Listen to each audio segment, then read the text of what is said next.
สบายดีเอฟซีมาทุกคนมาพ่อกับซ่องเบาไอ้น้อยแกวิไสอีกคือเก่าพี่น้องมาพ่ออยู่บ้านนนท์วิไลเฮาเด้อพี่น้องเด้ออาจารย์ไอ้น้อยแกวิไสได้มางานดองอยู่บ้านนนท์วิไลเฮามื้อนี้พี่น้องเอ้ยกำลังสิกาเกียมข้าวผักควันเอฟซีทุกคนเห็นกับฝากกดไลค์กดแชร์กดติดตามอาจารย์ไอ้น้อยแกวิไสนี่เด้อสิทุกคนเด้อนี่กำลังเริ่มสิเข้าผักควันพี่น้องเข้าผู้ขอตอบแทนเข้าจุดเข้าไปสุดเข้าเอาควันแล้วบาดนี้มื้อนี้มื้อจบมื้องามเนาะอาจารย์เนาะโดยเจ้าที่มือซื้อมันงามเลยภาษาคนพ่อมโดยบ้านตกใกล้เนาะแม่โดยบ้านชาวพิธีเป็นกันโดยนี่แหละพอดองมาจากบ้านคนบางหยาเฮานี่ก็โอ้ยลายมังหน้าลายตามาเลยพี่น้องเลยนี่นะสบายดีพอดองสบายดีอยู่ดีมีแห้งเมื่อทุกคนเด้อพอดองเด้อหักแพงกันนี่แหละขาดจะได้เป็นเกี่ยวดองสั่นกันโดยเขาเลยเนาะได้แล้วบ่ฟังคนอ่านก็ได้มาเลยนี่แหละเจ้ากับมาแต่ทางบ้านพ่นบางหยาครับบ่เป็นหญ้าเพิ่นเนาะโดยโอ้มาแต่บ้านพ่นบางหญ้าโดยพระโตหญ้าคือยังวันหนุ่มอยู่เนาะยังชุบแดงบ่ร้อยอยู่พระโตเล่านี่งามเลยเนาะโอ้แต่ยังสาวให้งามกว่านี้นี่ขนาดซ้ำนี่ก็ยังงามโดยบ่ว่ากันเด้อเป็นเกี่ยวดองสั่นกันเด้อเจ้าภาพบ้านพ่นบางหญ้าโดยข่อยนี่ก็อันเป็นบ่เฒ่าเพิ่นนั่นน่ะเพราะว่าหลานสาวข่อยได้นี่โดยนี่แต่พอดองแหละโดยอันนี้ก็พอดองบ่เจ้าบ่าวเนี่ยเจ้านี่เป็นผัวเพิ่นโอ้ว่าโตพ่อนี่ก็ยังอันงามอยู่เลยพี่น้องเอ้ยคุณน่ะนี่เด้อันนี้เป็นพ่อเจ้าบ่าวนี่แม่เจ้าบ่าวเด้อสิทุกคนเด้อนี่ว่าโตเจ้าจะสร้างได้เมียงามปานนี้เนาะบุญวาสนาเนาะคือว่าแหละได้เมียสาวคือว่าแหละอันแต่ยังผู้บ่าวนี่เจ้าก็สิงามได้เนาะห่วยเมดองนี่ยันบ่ได้ก็บ่แห้งแน่เนาะโดยบ่ว่ากันว่าหยอกนุ่งหวนกันไปเด้อพ่อดองเด้อแม่ดองเด้อโดยครอบครัวไม่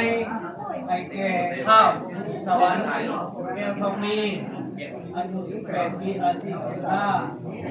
ปัจจุบันป้าโตเบิ่งดู FC ทุกคนเลยนี่ล่ะเพิ่นอันแก้วดองทองสั่นมาแต่บ้านพ่อเมืองหยาเฮาบ่ได้ธรรมดาเลยหลังไหลไผหมากมาลายความสมานสามัคคีหักแพงเจ้าก็เป็นญาติเพิ่นบ่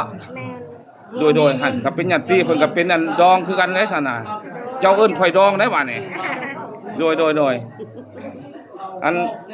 ลูกสาวลูกชายอันมีครอบครัวมันแล้วบ่ยังบ่ทันมีครอบครัวโดยยังบ่ได้มีจักคนบ่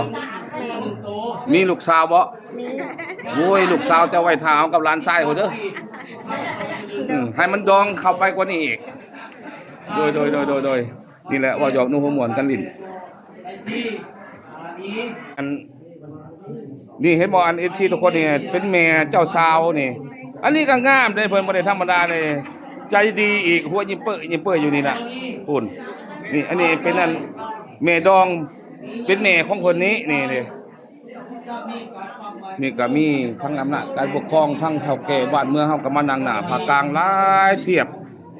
นี่แหละท่าเบิ่งนำกันเด้อ FC ทุกคนเด้อมีของประเพณีเพิ่นสิสำหรับเพิ่นเฮ็ดไปแบบใดของเฒ่าแก่สองพายดังนั้นพวกเขาจึงได้ดังนั้นพวกเขายิงต้นโทษลูกตาทั้งสองพายพร้อมทั้งอำนาจการปกครองฐานและการแต่งตั้งห้องฉากจึงได้ช่องหน้าเฮ็ดไปยังถึงการแต่งฉบับนี้บ่ได้แต่ไฟนอนอยากมืดจังหน่อยไฟกระดอกมันบ่อยากสักคักเด้ดอกไฟแบบนี้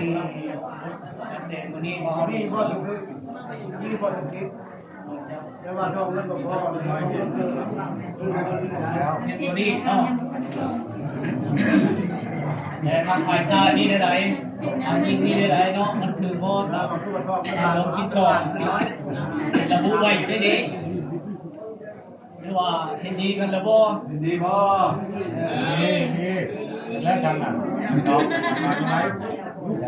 แต่เห็นดีแหละไม่มีสาเหตุเนาะท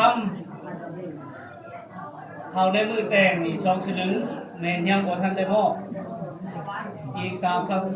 เจ้าภาพและเจ้าโคนทั้ง2ฝ่ายนี้เห็นดีกันนัดกันในระยะ6 เดือนในระยะ6 เดือนนับแต่มื้อนี้เนาะแต่วันที่19ของเดือน2 2026วันที่19ของเดือน8 2026แม่ได้มามอบกับฝ่ายหญิง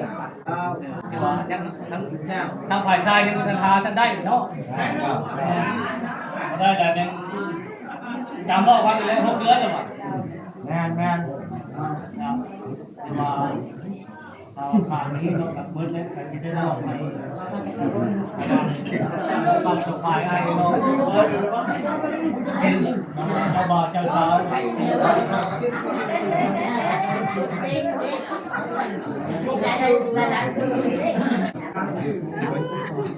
ชื่อแล้ว ใช่เองรักเลยเคยมารักเคยมาอะไรกันเชี่ยวนี่ พวกเดียว นี่เป็นพ่อเฒ่า เป็นอันพ่อของเจ้าสาวเด้อนี่เด้อบอกFCทุกคนให้ฮู้เข้าใจนำกันพ่อเฒ่ากันโอ้ยก็คนขี้ไล่พ่อเบิ่งอยู่ดอกเพิ่นก็ดี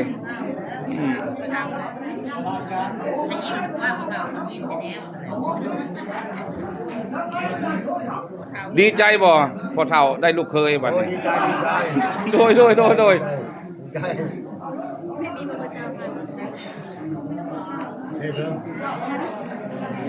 คุณแถวนั้นนั่นมีแต่ผู้แซ่ผู้สาวมาจากบ้านพ้นบางหยาพี่น้องเอ้ยโอ้ยมีแต่เพิ่นงามๆในอันบ้านพ้นบางหยามีแต่พุ่นน่าสวยตาลวยด้วยบัดดองก็งามอีกเพิ่นก็ดีโอ้ยทั้งใจดีเนี่ยหัวยิเป้ออยู่อันนั้นเป็นอันพ่อแม่ของอันเจ้าบ่าวโดย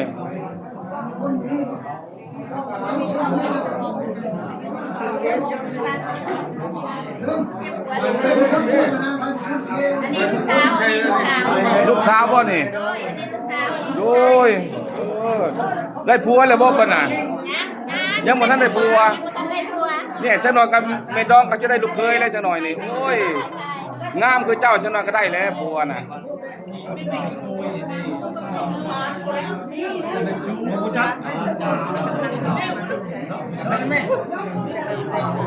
อันนี้หันเป็นอันพ่อดองแม่ดองทางบ้านพ้นบางหญ้าเฮาเด้อเห็นสิทุกคนเด้อนี่แม่ดองก็ยังหนุ่มอยู่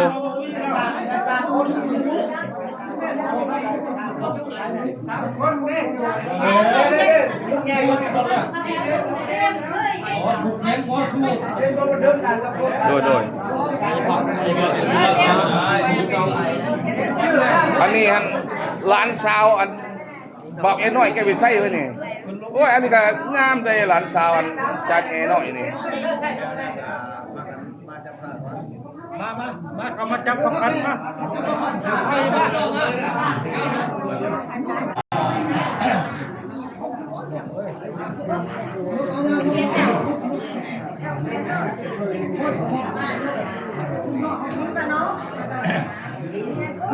เวลานาทีมาแล้วก็ได้เลือกงามยามดี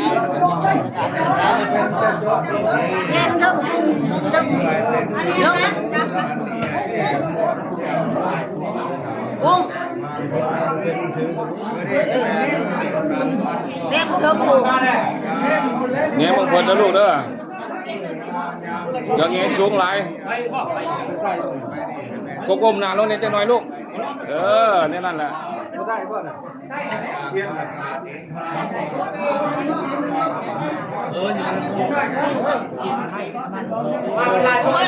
มุกเรียกสินจะมาเก็บไม้จะมาพี่เจ้ามาพี่ลูกนั่งไม้นั่งมาพี่ ลังไม้เจ้าอันตะหมอกมา จะเวมาพี่ก็ต้องยันหัว โดยแม่นั่นน่ะลูกนั่นน่ะหัวจะถือแล้วบ่น่ะ มีบ่ แล้ว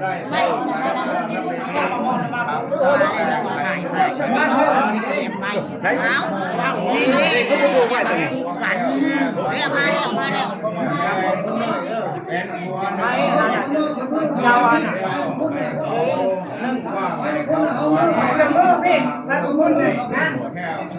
ติดตามเบิ่งนำกันเด้อสิทุกคนเด้อนี่แหละกำลังสุดเขาเอาฟันอยู่ตอนนี้เดี๋ยวสิเฮาอัน เอาคุณจะน้อยนาจะ เล่นคลิปนี้ก็จะลืมช่วยกดไลค์กดแชร์กดติดตามอาจารย์น้อยแก้ววิชัยนี่เด้อสิทุกคนเด้อ สอนเนี่ยโบราณน่ะ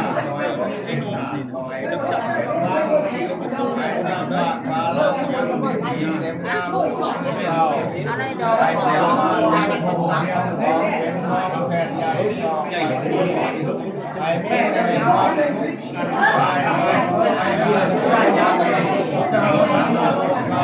โอเค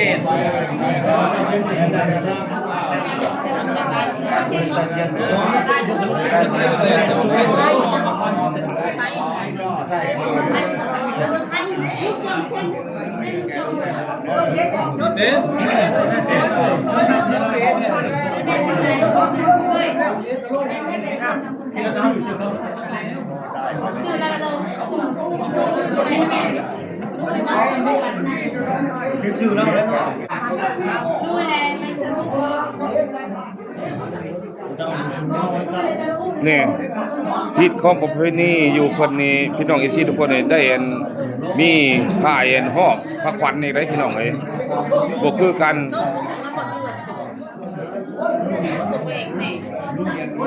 ตอนวันที่ชุดของขวัญได้มีผ้าอันนี้แหละผ้าไอ้ที่หอบอันผ้าขวัญไว้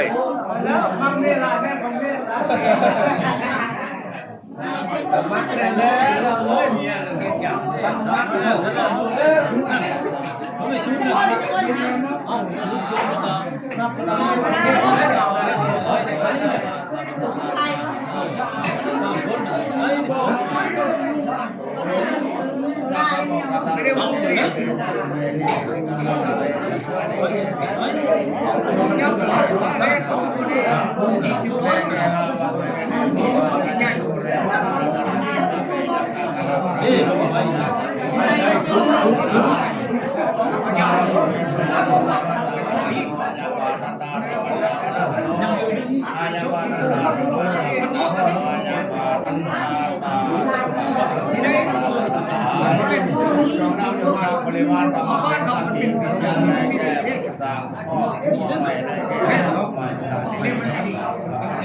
เจ้าพิษ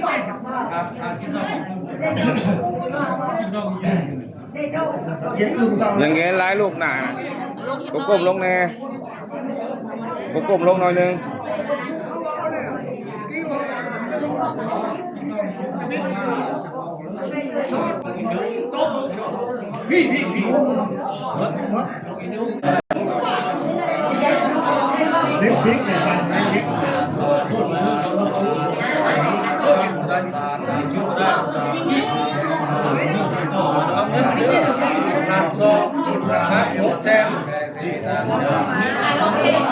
บ่แม่ดองพอทานเนี่ยจักปีแล้วอยู่น่ะ ทำมื้อนี้บ่ โดย 38 38โอ้กันยังอายุก็ยังบ่ทันหลายเนาะ อายุ36 โดยดีเลยได้ลูกไฟเลยดีเลย อันนี้5กันแล้วก็25โดยก็วัฒนาขึ้นอันหนึงได้ลูกไฟโอ้ดีเลยได้กินแห้งลูกไฟไว้เนาะ มาในบ้านนั่นบ่ มาดีนะใส่ เด็กเป็นแม่เจ้าบ่าวนะอายุ36ปีเอซีทุกคนเลยเนี่ยเด้อนี่เนี่ยแม่เจ้าบ่าวเด้อนี่อันนี้พ่อเจ้าบ่าวแม่นบ่โดยนี่ พอจะเมาเจ้าหาปี พ่อเจ้าบ่าวนี่บ่เป็นนั้น60แล้วบ่ 56ปีโดยถือว่าเพิ่นก็แก่กว่าเมียเพิ่นจักหน่อยอายุหลายกว่าเมียหน่อยนึงโดยนี่อ่ะเป็นแม่เจ้าสาวอันนี้ก็พ่อเจ้าสาวนี่แม่เจ้าสาวก็งามเลยพี่น้องไอ้เบิ่งดูนี่น่ะนี่ มีแต่ผู้งามแม่เจ้าบ่าวก็งามแม่เจ้าสาวก็งามนี่เบิ่งดูนี่ให้ FC เห็นนำทุกคนนี่มีแต่ผู้ยังหนุ่มหมดเด้อแม่เจ้าบ่าวก็ยังหนุ่มแม่เจ้าสาวก็ยังหนุ่ม ร้าน2เราชู โดยอืม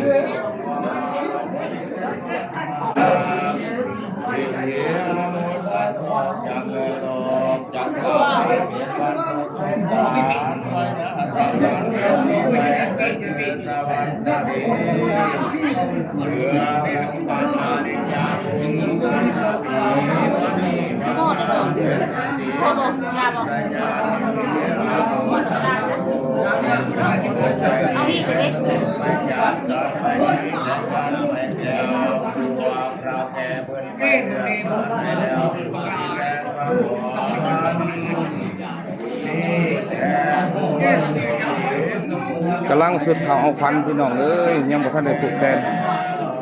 นักปราชญ์อาจารย์เพิ่นยังสุดข่าวเอาควันอยู่ตอนนี้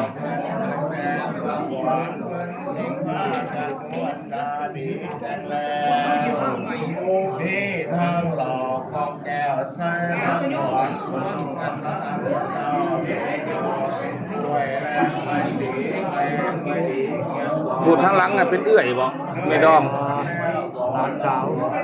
หรือว่าญาติพี่น้องกันซื่อๆบ่ เช้าคนนี้ โดยน้องสาวอันพอดองนี้ ร้าน โดยขอโทษขออภัยเด้อ เป็นงาน เพราะว่าอยากฮู้นะก็ถามไปได้บางเทื่อเขาได้เข้าก็มีได้บันติมาเพราะได้ถามหานะ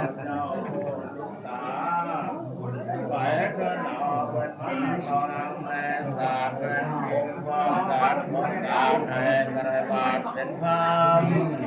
ให้หาเอาความดีความงามความของเกียรติเอาขวานขวานมาเยอะกันเด้อขวานเจ้าสองอย่าได้แพ้เดียวเดียวเกียรติไม่ใช่ขึ้นมาเช่นผู้ชมผู้ชูเช่นผู้ชมพัดมาได้ขอหงส์พระพิฆพระราชวายาอย่าไปเดินมันสาธุนาเราพระเจ้าอย่าไปเดียวดิน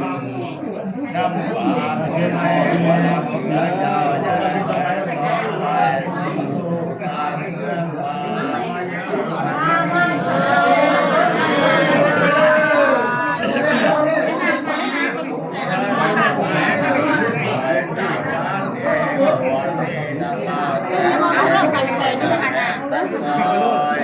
เขาอีลาเพิ่นเอิ้นควันแล้วก็ถอดเอาน้ำโลด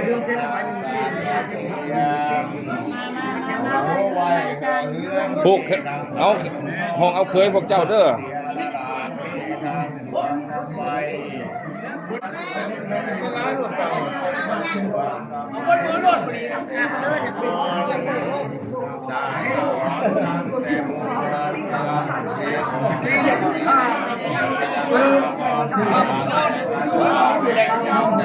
ต้องเริ่มจะคอยเป็นอยู่ชน